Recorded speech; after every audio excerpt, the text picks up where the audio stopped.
नमस्कार friends, visa to explore में आपका स्वागत है। मैं हूं आपका होस्ट हरीश बाली। इस समय हम राजसमंद लेक के पास खड़े हैं। सामने लेक है। कल रात में हम राजसमंद पहुंचे। आज दिन की शुरुआत लेक विजिट करके कर रहे हैं। इसको देखो, जिस जगह से हम लेक देख रहे हैं इसको नो चौकी पाल बोलते हैं। स्टेप्स है ना, ये 9 स्टेप्स हैं। चौकी मतलब मार्बल, पाल मतलब पानी को रोकना, डैम। ऐसा करके मैंने यहाँ पर आके समझा इसका नाम नो चौकी पाल क्यों है। यहाँ ना एक छतरी तो उधर लगी हुई है, मतलब काफ़ी सारी पिलर्स हैं, ऐसा करके छतरी बोलते हैं, और एक यहाँ पर है।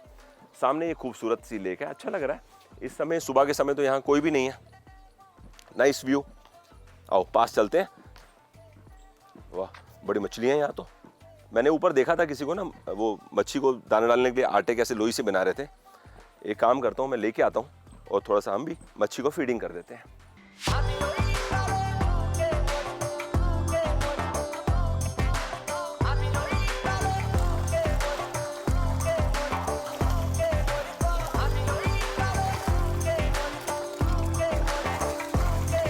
मुझे किसी ने बोला था कि आप सुबह 5:30 पौने 6 बजे चले जाओ और फिर आप देखना कितना अच्छा लगेगा। इतनी जल्दी तो नहीं आ सके, लेकिन अच्छा में फिर भी लग रहा है। अभी देखो ना, हमने मच्छी को फीड किया, बढ़िया लगा। लेक की जो लेंथ है, मैं सामने की तरफ बोल रहा हूँ, ये अप्रॉक्सीमेटली 6.5 किलोमीटर है और विड्थ लगभग 2.8 किलोमीटर है। बाहर एग्जैक्ट इन्फॉर्मेशन लिखी हुई है।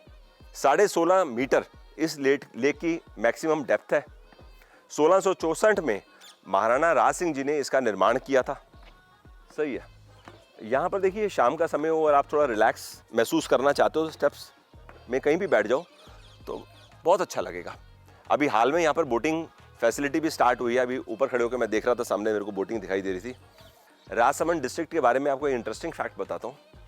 Rajsamand is the largest marble producing district of the country. ये मार्बल आप सामने देख रहे हैं ना, ये सब यहाँ का लोकल मार्बल ही है।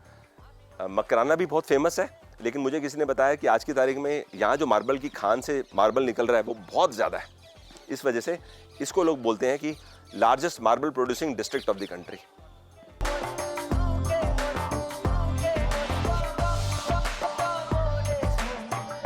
लेक के बगल में ही ना यहाँ पर एक म्यूजियम है। सामने देखिए लिखा है ना, महाराणा राज सिंह पैनोरमा।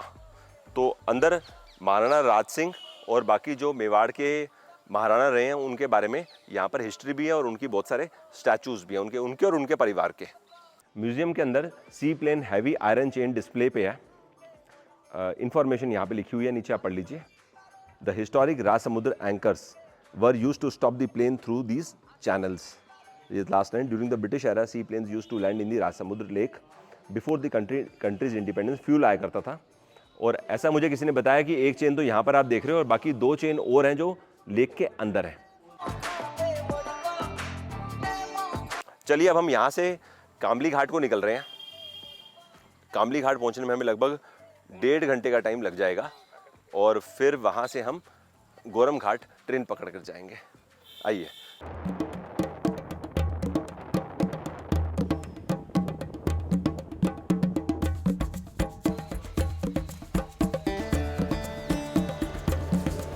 फाइनली हम 11 बजे कामली घाट पहुंच ही गए। 11:30 बजे गाड़ी यहाँ पर आएगी। 10 मिनट का हॉल्ट है, फिर हम लोग चले जाएंगे गोरम घाट। 1 घंटे का सफ़र है। घाट सेक्शन है, इसी की मेन एक्साइटमेंट है। वहाँ पर लगभग कितना देर का हॉल्ट होगा? 1 घंटा 10 मिनट, 1 घंटा 15 मिनट का हॉल्ट रहेगा। फिर हम उसी गाड़ी पे 1 घंटे का सफ़र करके यहाँ पर 2:45 तक आ जाएंगे। जब हम आए थे ना यहाँ पर अभी से 10 मिनट पहले, तब कोई भी नहीं था। प्लेटफॉर्म पूरा खाली था। अब धीरे धीरे करते करते 15-20 लोग आ गए हैं। और क्योंकि ये मीटर गेज गाड़ी है, 1932 का रेलवे स्टेशन है, तो हर किसी को एक्साइटमेंट होती है रेलवे स्टेशन में थोड़ी फोटोग्राफी कर लें। जैसे देखो पीछे वहाँ पर फोटोग्राफी कर रहे हैं। अभी हम भी 2-4 मिनट पहले यहाँ पे खड़े होकर कुछ बढ़िया बढ़िया फोटो में ले रहे थे। बड़ा मज़ा आ रहा था। पर पर्सन की यहाँ से हमने एंट्री टिकट ले ली है। ऑनलाइन टिकटिंग आज की डेट में नहीं होती, आपको ऑफलाइन ही करवानी पड़ती है यहाँ पर आके। बहुत ही बेहतरीन। काफ़ी लोग पता है क्या करते हैं, कामली घाट, क्योंकि ये मेन घाट सेक्शन यहाँ से स्टार्ट होता है तो मज़ा जर्नी का यहाँ से ज़्यादा आता है। लोग बाग क्या करते हैं, अपनी गाड़ी घाट के स्टेशन के बाहर खड़ी कर देते हैं और फिर यहाँ से ये 3-1 घंटे का सफ़र करके जब वापस आते हैं, गाड़ी उठाई और रिटर्न निकले। हम भी कुछ ऐसे ही करने वाले हैं।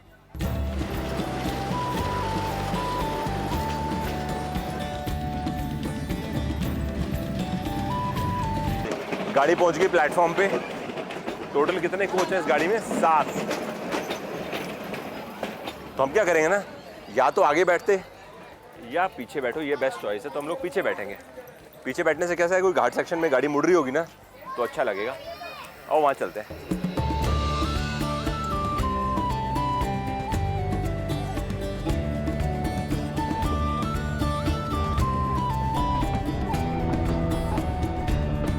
गाड़ी चलनी स्टार्ट हो चुकी है। अब स्पीड आप देख ही लो क्या होगी, मुश्किल से 10-12 किलोमीटर की होगी स्पीड। ये बस जर्नी का यही आनंद है कि जैसे थोड़ा कर्व आता है ना तो आपको ट्रेन मुड़ती हुई दिखाई देती है ना, मज़ा बड़ा आता है।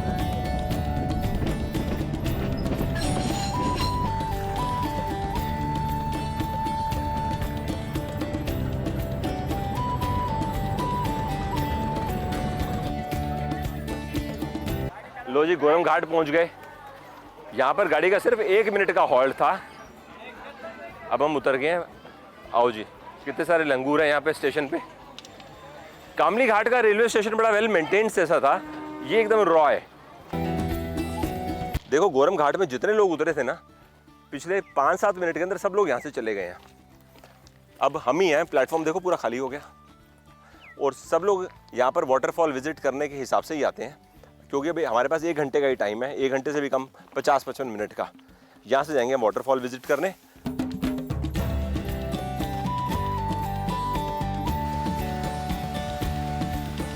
झरने के बाद फाइनली पहुंच ही गए। आओ नजदीक से देखेंगे। देखो इस वाटरफॉल की जो मेन अट्रैक्शन है ना, ये बारिशों के टाइम ही है। बारिशें खत्म तो वाटरफॉल खत्म। और बारिशों के टाइम तो लोग बड़ा प्रोग्राम बना के आते हैं, स्पेशली जैसे हमें पहले पता लगा ना कि संडे को पूरी गाड़ी फुल होके आती है और सब लोग के माइंड में जर्नी भी होती है और साथ में ये झरने के नीचे नहाने के हिसाब से या व्यू देखने के हिसाब से नाइस है, लवली। आओ थोड़ा इधर चल के देखेंगे। जब हम आ रहे थे ना तो हमारी ट्रेन इस पटरी के ऊपर से आई थी। गोरम घाट पहुंचने से पहले गाड़ी एकदम पूरी घूमती है, तो यहाँ से गाड़ी ने घूमना शुरू किया। सबसे बढ़िया सीनिक जो गाड़ी का व्यू पॉइंट था ना, वो यही था, इसको पार करना। तब हमको ये झरना दिख रहा था, लेकिन तब ये नहीं मालूम था कि हम इसी वाटरफॉल को देखने के लिए यहाँ पे आएंगे। हम ज़्यादा नहीं यहाँ पे रुक सकते, मैक्सिमम 5-7 मिनट रुक सकते हैं, क्योंकि रिटर्न में गाड़ी है हमारी।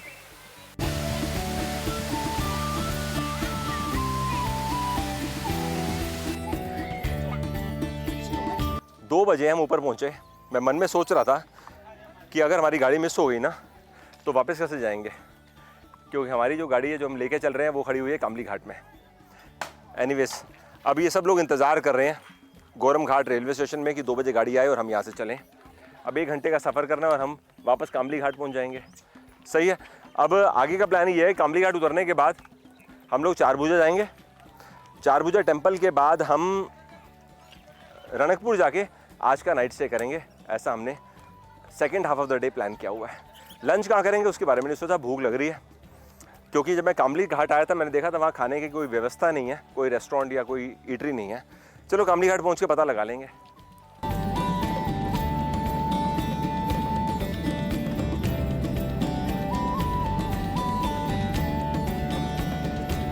पता भी नहीं चला कब हमारा ये सफ़र पूरा हो गया और हम वापस कामली घाट लौट कर आ गए। अब मेरे को यहाँ पे लंच करना है, 3:30 हो गए, भूख लग रही है। जब आया था ना तो मैंने देखा था यहाँ खाने पीने की कोई सुविधा नहीं है, तो किसी से पता लगाने की कोशिश करता हूँ कि लंच कहाँ कर सकते हैं।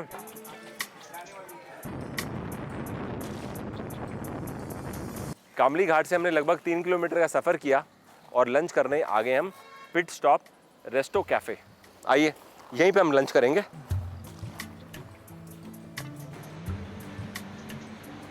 काजू करी और सेव टमाटर हमें सर्व कर दिया गया। राजस्थान आप आए और आपने सेव टमाटर नहीं खाया तो समझ लो आपने एक मेन फूड आइटम मिस कर दी। जनरली किसी भी रेस्टोरेंट जाता हूँ ना, सबसे पहले तवा चपाती पूछता हूँ। मेरी पर्सनल प्रेफरेंस जनरली यही होती है कि तवा चपाती मिल जाए तो बेटर। बड़ी बेहतरीन प्रिपरेशन है। अब क्योंकि काजू करी है तो काजू की लोडिंग तो फुल ऑन होगी। अच्छा लगा मेरे को काजू करी का स्वाद।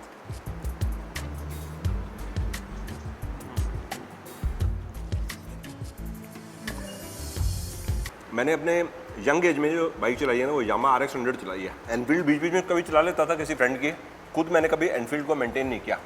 लेकिन लोग बाग ऐसा बोलते हैं कि एनफील्ड चलाने के बाद कोई दूसरी बाइक आप नहीं चला सकते।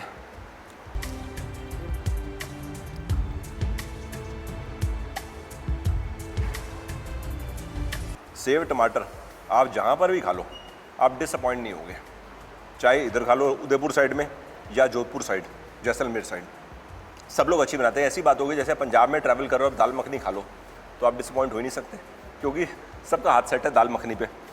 सेव टमाटर में सबसे बढ़िया बात टेस्ट का है, सेव तो वैसे ही बड़ी अच्छा स्वाद होता है सेव का, जनरली हम लोग चाय के साथ ले लेते हैं सेव, और टमाटर की खटास का एलिमेंट आ जाता है। तो ये डिश यहाँ की बहुत पॉपुलर है, राजस्थान पूरे में लोग खाना पसंद करते हैं। तभी मैंने बोला ना कि अगर राजस्थान में ट्रैवल करो तो सेव टमाटर आपको मिस नहीं करना चाहिए। मैंने गुजरात में भी देखा था, स्पेशली सौराष्ट्र की तरफ जब हम गए थे ना तो वहाँ पर भी सेव टमाटर खाना लोग पसंद करते हैं। सही है, गुड। तो अब हम आपसे थोड़ी देर में दोबारा करेंगे मुलाकात, और हम जा रहे हैं चार भुजा टेम्पल।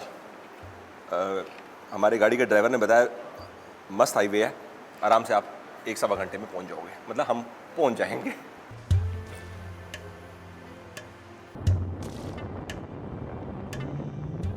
कामली घाट से लगभग 45 किलोमीटर का डिस्टेंस कवर करके अभी हम चार भुजा जी मंदिर तक पहुंच चुके हैं। इस समय मैं पार्किंग में खड़ा हूँ, ये सारी पार्किंग स्पेस है। वैसे हम नाथद्वारा से भी ज़्यादा दूर नहीं है, अंदाज में 55 किलोमीटर डिस्टेंस में नाथद्वारा है। यहाँ से हम टेंपल विजिट करने जाएंगे। आइए टेंपल को चलते हैं।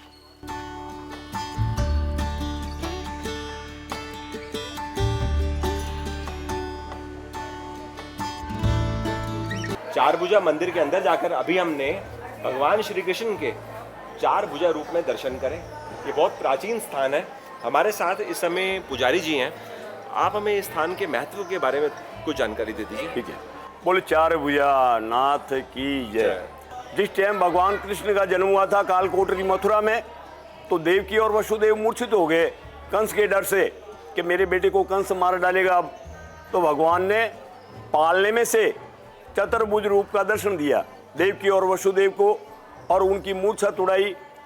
वो स्वरूप आप हैं, इसलिए आपको चार भुजा नाम से पुकारते हैं। अपने देसी भाषा में चार भुजा, चार हाथ, शंख चक्र गदा पद्म। और पूरे संसार में सबसे पहली स्थापना भगवान की, इसके पहले कोई स्थापना नहीं। तो भगवान कृष्ण जब गोलोक धाम पधारते उस टाइम उद्धव जी और गोपाल बाल जो भगवान के सखा थे, उन्होंने कहा कि हम आपके बिगड़ यहाँ नहीं रह सकते। तो भगवान ने भगवान विश्वकर्मा जी को ऑर्डर देके भगवान का प्रतिमा बनवाया, और विश्वकर्मा जी ने प्रतिमा तैयार करके पांडवों को सौंपा, और पांडव पृथ्वी की अंतिम परिक्रमा करके भगवान की यहाँ स्थापना करके हिमालय में जाके अपना तन त्याग दिया। अपने हिंदुस्तान में 5 वैष्णव पीठ हैं, 5 मंदिर है भगवान कृष्ण के मुख्य मंदिर, उसमें भगवान अकेले। इसका कारण कि जेल में अकेले थे, लक्ष्मी जी साथ में नहीं, तो चार भुजानाथ अकेले, गिरिराज उठाया श्रीनाथ जी अकेले, राधा जी, रुक्मिणी जी, नंदगांव बरसाना, और काल यवन को मारना था, मुचकंद को जगाना, रण छोड़ के भगे तो रण छोड़ जी अकेले डाकोर जी, और उड़ीसा जगन्नाथ अकेले। ग्रहण की टाइम स्नान करने गए तो बहन सुभद्रा जी और बलदाऊ जी साथ में, और राजा बने तो अकेले, द्वारकाधीश अकेले, स्वयंवर बाद में हुआ। तो ये 5 पीठ है वैष्णव पीठ, उसमें प्रधान पीठ चार भुजा, पहला मंदिर चार भुजा, बाद में सभी। और यहाँ का नियम है 2 टाइम ठाकुर जी को श्रृंगार होता है, 5 टाइम आरती होती है, और 5 टाइम साथ में अलग अलग प्रसाद का भोग लगाया जाता है। भोग लगा के यात्रियों में बांट दिया जाता है प्रसाद। न मोल बिकता है, न बैठ के जिमाना का सिस्टम यहाँ नहीं है। सुबह मंगल भोग में मक्खन मिश्री का लगता है, और फिर लगता है केसरिया भात। अभी पुजारी जी मैं जब दर्शन करने गया, हाँ, तो हमें भगवान के चतुर्भुज जो 4 भुजाएं हैं उसके दर्शन नहीं हुए, सिर्फ मुख के दर्शन हुए। हाँ, तो यहाँ पे सिर्फ मुखार बिंद के दर्शन होते हैं, और चारों भुजाओं पे वस्त्र आके, पोशाक आके, फिर शस्त्र धारण कराए जाते हैं। एक भुजा पे शंख, एक भुजा पे चक्र जो हीरों के जड़ाव का, एक भुजा पे सोने के म्यान का कटार। तो यानी दर्शन होते हैं वो सिर्फ मुखार बिंद, ओनली फॉर मुखार बिंद के। आपका धन्यवाद। आपने जानकारी दी और साथ में अच्छी बात यह है कि हम भी यहाँ आए और हमने भी ठाकुर जी के दर्शन करें। जय चार भैनाथ की, जय श्री कृष्ण, जय श्री कृष्ण। जय श्री कृष्ण, जय चार भैनाथ।